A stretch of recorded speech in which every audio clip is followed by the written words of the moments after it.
6 domain eksistensi. Gerak semesta ya. Sepertinya aku harus ngopi dengan penulisnya. Penulis udutnya apa ya? Selamat datang.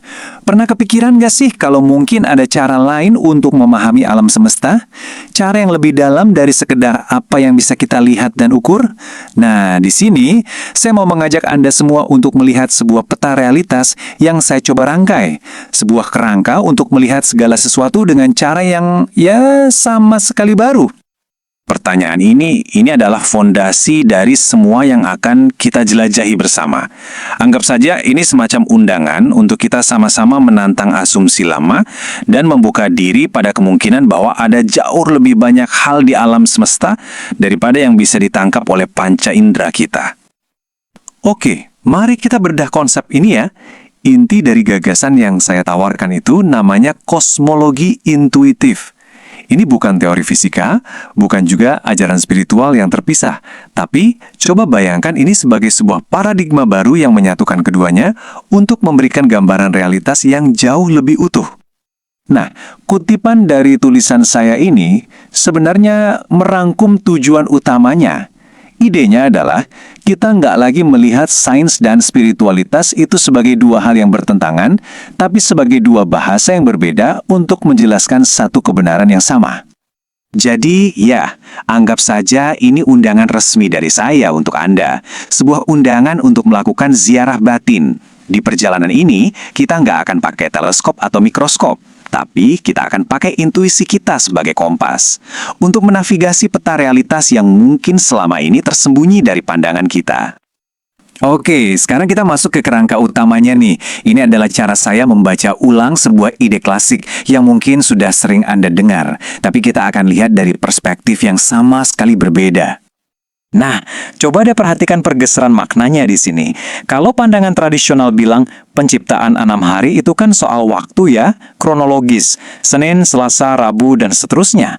Di kerangka saya, ini saya baca ulang menjadi penciptaan 6 domain. Jadi ini bukan soal waktu, tapi soal lapisan-lapisan realitas, tingkatan-tingkatan eksistensi yang berbeda. Inilah peta perjalanan kita. Kita akan turun secara hierarkis, dimulai dari domain yang paling halus, paling abstrak, sampai akhirnya kita tiba di domain yang paling padat, yaitu, dunia kita ini. Mari kita mulai penjelajahannya. Oke, perhentian pertama kita, 3 domain paling atas.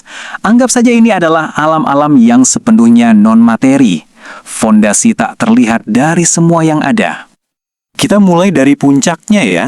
Domain pertama yang dalam tradisi dikenal sebagai Sidratul Muntaha. Artinya secara harfiah itu batas terjauh. Ini semacam ambang batas absolut di mana pengetahuan makhluk ciptaan itu berhenti. Jadi, poin paling pentingnya gini, di domain ini realitas itu belum menjadi sebuah peristiwa. Coba bayangkan cetak biru sebuah bangunan, bahkan sebelum satu bata pun diletakkan. Nah, seperti itu. Alam semesta di sini masih berdiam sebagai kemungkinan murni, sebagai ilmu murni dalam pengetahuan ilahi. Dari potensi murni tadi, sekarang penciptaan turun satu level ke domain kedua. Ini adalah alam di mana cahaya menjadi prinsip utamanya, membentuk keteraturan dan semua hukum kosmik. Dan di sini cahaya itu bukan cuma metafora loh, tapi benar-benar jadi arsitektur yang membangun realitas itu sendiri. Di alam ini, kepatuhan pada hukum kosmik itu bukan pilihan. Itu sudah jadi sifat dasarnya. Segalanya berjalan dalam harmoni yang sempurna, tanpa ada perlawanan sama sekali. Kita turun satu level lagi ya. Sekarang kita sampai di domain ketiga. Nah, di sini kita memasuki wilayah energi kesadaran yang belum punya bentuk. Anggap saja ini adalah tempat ingatan primordial kita semua disimpan. Coba deh, bayangkan domain ini seperti arsip metafisik. Disinilah ingatan eksistensial pertama kita, hubungan primordial antara kita dan Sang Pencipta itu tersimpan rapi.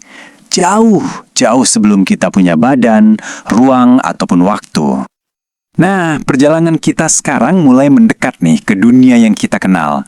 Kita memasuki alam-alam yang mulai punya dinamika, punya perubahan, dan punya ketegangan. Domain keempat disimbolkan dengan api. Dan ini bukan kebetulan sama sekali. Kenapa api?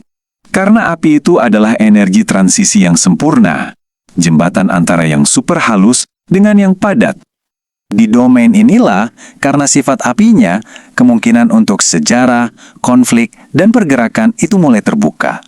Api kan bukan lagi cahaya murni yang super teratur seperti di alam malaikat, tapi dia juga belum menjadi materi yang padat. Dia adalah energi yang dinamis, yang menggerakkan segalanya. Dan akhirnya, perjalanan kita sampai di tujuan, domain kelima dan keenam semesta manusia. Inilah titik pertemuannya. Disinilah energi-energi yang lebih halus tadi mulai mengambil wujud yang padat menjadi dunia yang kita kenal dan kita tinggali sekarang ini. Dan ini dia poin paling krusial dari seluruh peta ini. Kita ini bukan entitas yang terpisah dari domain-domain tadi. Sama sekali bukan. Justru sebaliknya, kita adalah mikrokosmos yang sempurna. Coba lihat tabel ini. Di dalam diri kita masing-masing, terhimpun jejak dari setiap lapisan. Kerinduan spiritual kita, itu gema dari Sidratul Muntaha. Suara hati kita, itu jejak keteraturan dari alam malaikat. Kedalaman batin kita, itu ingatan dari alam ruh. Dan hasrat kita, gairah kita, itu percikan api dari domain keempat. Kita adalah rangkuman dari seluruh kosmos. Oke, jadi setelah kita melihat peta kosmik ini, pertanyaan terbesarnya kan, terus apa artinya semua ini buat kita? Nah, ini membawa kita pada sebuah paradoks terakhir. Sebuah pertanyaan yang sudah membuat para pemikir pusing selama ribuan tahun. Pertanyaannya begini, kalau Tuhan itu sempurna dan tidak pernah berubah, bagaimana mungkin ada momen sebelum dan sesudah penciptaan? Ini kan seolah-olah menunjukkan adanya perubahan dalam diri Tuhan. Sebuah paradoks, bukan? Nah, jawaban yang saya coba tawarkan dalam kerangka ini, kuncinya ada pada pemahaman waktu yang berbeda. Bukan waktu yang lurus maju ke depan seperti yang kita tahu, tapi sebuah konsep yang saya sebut simultanitas. Di domain tertinggi, waktu tidak berjalan seperti itu. Coba deh, renungkan kalimat ini sebentar. Di titik asal itu, tidak ada kemarin atau besok. Semuanya sedang terjadi seketika, bersamaan. Alam semesta yang kita alami ini dalam bentuk padatnya memang belum ada, tetapi seluruh sejarahnya dari awal hingga akhir sudah terbentang secara bersamaan di sana. Gimana? Paradoks banget kan? Di satu sisi, semesta ini belum tercipta, tapi di sisi lain, seluruh masa depannya sudah terjadi. Kok bisa? Nah, untuk memecahkan teka-teki ini, kita perlu melanjutkan perjalanan ini lebih dalam lagi.